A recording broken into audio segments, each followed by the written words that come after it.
listening to Beasley Broadcast Group of Miami's Community Affairs program, Gold Coast Forum, on South Florida's country station, 99.9 KISS Country, and Sports Radio 560 WQAM with J.R. Jackson.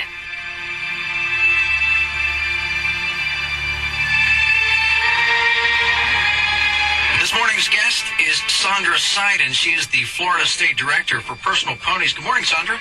Good morning. How are you today? We're doing great. All right. Well, tell us a little bit, those of us that don't know much about Personal Ponies, I know a little bit, but tell us, like, how you got started, how old the charity is, how it started, where it started, that kind of thing.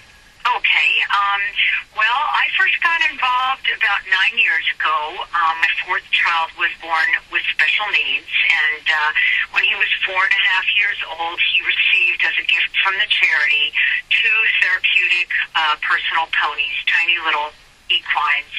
And he was basically nonverbal at the time, maybe a 6-word vocabulary, and literally the day they arrived, he started screaming, "My ponies, my ponies." Wow.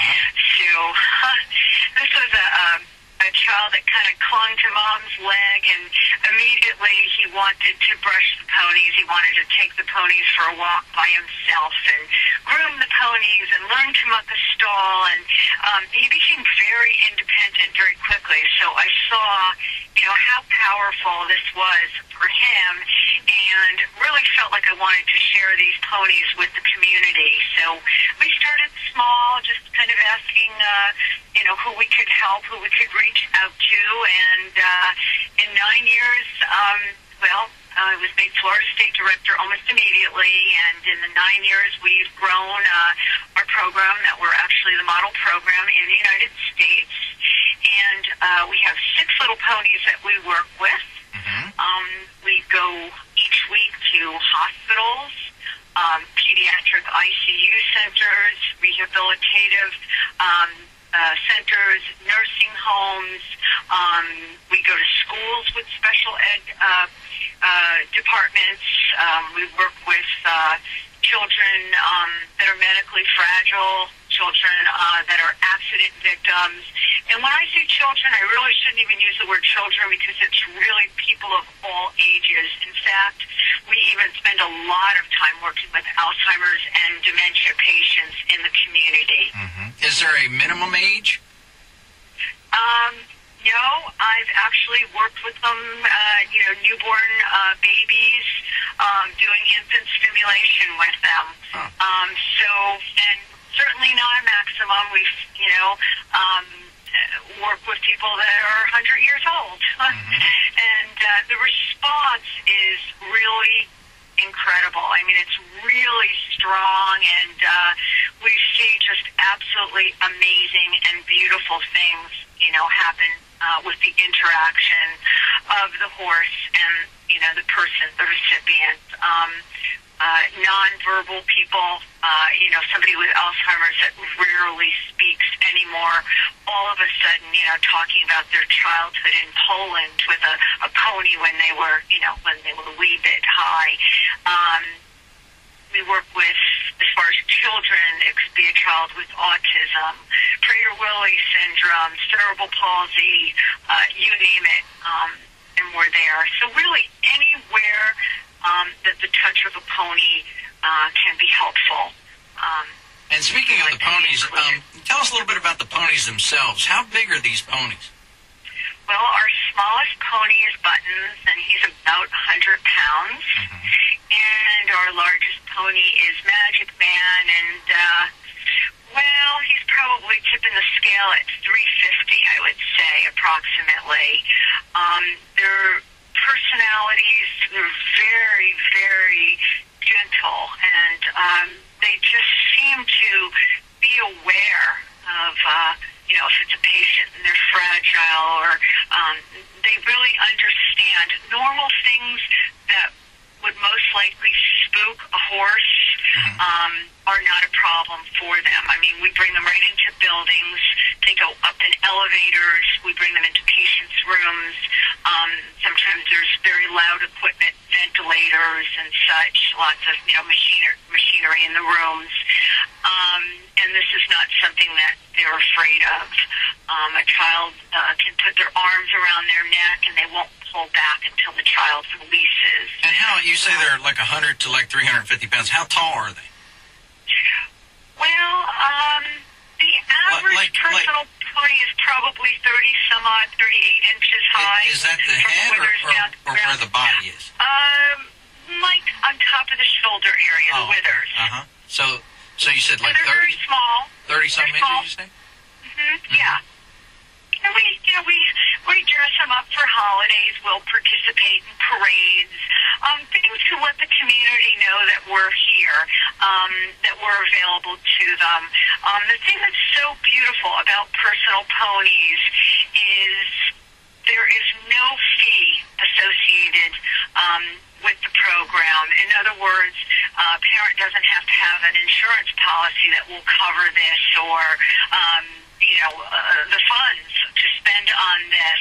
We're truly a charity that is there for the community.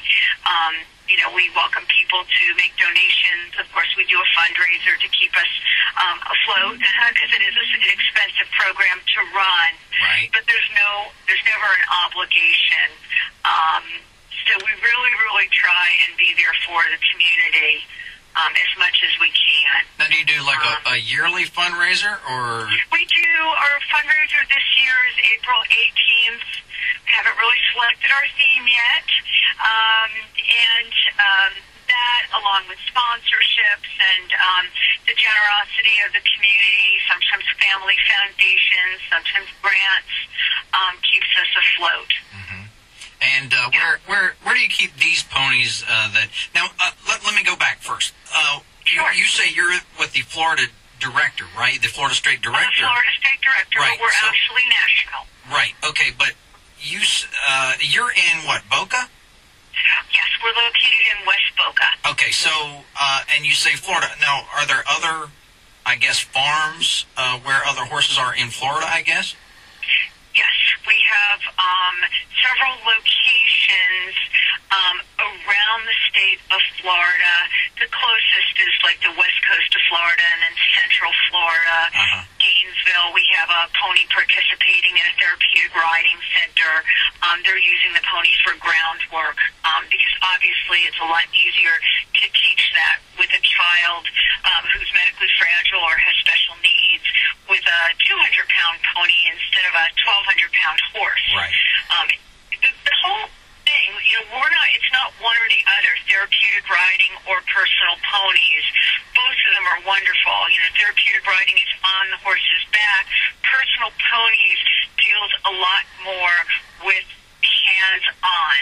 And, with these ponies, kids can be independent. They can be hands-on. Whether a child is in a wheelchair, they can still take a pony for a walk. Where that might not be something that you would attempt with a 1,200-pound horse. We like to think that every child can participate in his or her own unique way. We just accommodate whatever the child needs. If a child has difficulty, for example, with their hand and they can't hold on to a horse's brush, we'll wrap the brush in vet wrap and make it thick and gummy and easy to hold, and we'll figure out a way that the child can participate. Mm-hmm. And when you say a child now, and you're in Boca, does that mean that your area is like southeast Florida for your particular portion? Well, in general, our pony trips, we're out in the community several times a week. We see one-on-one children on a weekly basis at the farm. But we are also out in the community 2, 3, sometimes 4 times a week, going to hospitals and nursing homes, as I mentioned earlier. And usually, most of the places we visit are in Broward County and in Palm Beach County, a little bit in Dade County, and that's about as far as I can go, unfortunately, just because of time constraints and the expense of, gas and whatnot. I really can't go farther. If it's for something really, really special going on and it's during a weekend, we try to make it happen if we can. Let's put it that way. Well, what I was trying to get at is this something that you mainly take the ponies to the kids, or do you mostly have the kids visit the farm? It's both. Mm-hmm. I have children that I see on a one-on-one situation at the farm each week. I actually had an Alzheimer's patient as well. He just recently passed away, who would come every single week and work with me and the ponies. But in addition to that, every week we're on several trips into the community with the ponies. Very good. All right, let's talk about how someone would do this for their child. Like let's say somebody listening right now, and this is their first time knowing about this. How about giving us a website that they can go to, or maybe a phone number or something like that? Well, if they're on Facebook, we have a beautiful page on Facebook that just has endless photographs of what we do in the community. And they would go to Personal Ponies Florida. And they have to put in the word Florida, or they may get to another state's Facebook page. So Okay. Personal Ponies, Ponies, Florida. And now you are... And our website, let me just give you that. Okay, let me ask you this about the Facebook page. Because you are in Boca and you say there are other ones around the state of Florida, will they be able to find you on that one page? That would be me, and if they were a listener from farther away, they could contact me, and I would do the best I could to fix them up with whoever would be closest to them. Right, but what I'm trying to get to is, if that is your Facebook page, is that for the whole state, or is that just for you? It's our Florida, because if one of our other volunteers around the state were to send me pictures of what they were doing, I would post it there as well. I see. But in other words, again, what I'm trying to say is, if they go to this Facebook page, they're going to be able to get to you? Yes. Okay, cool. All right. They sure can. Or our website would be www.personalponies F as in Frank, L as in Larry, .org. Okay. Personalponies-fl.org. Yes. And how about a phone number? 561-445-4456.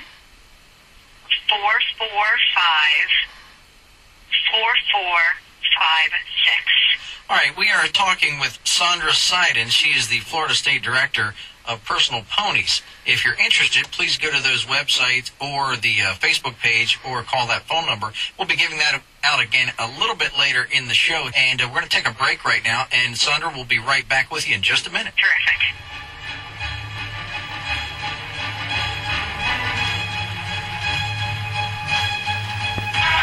You're listening to Gold Coast Forum, Beasley Broadcast Group of Miami's Public Affairs Program on 560 WQAM and 99.9 KISS Country. More on the way next.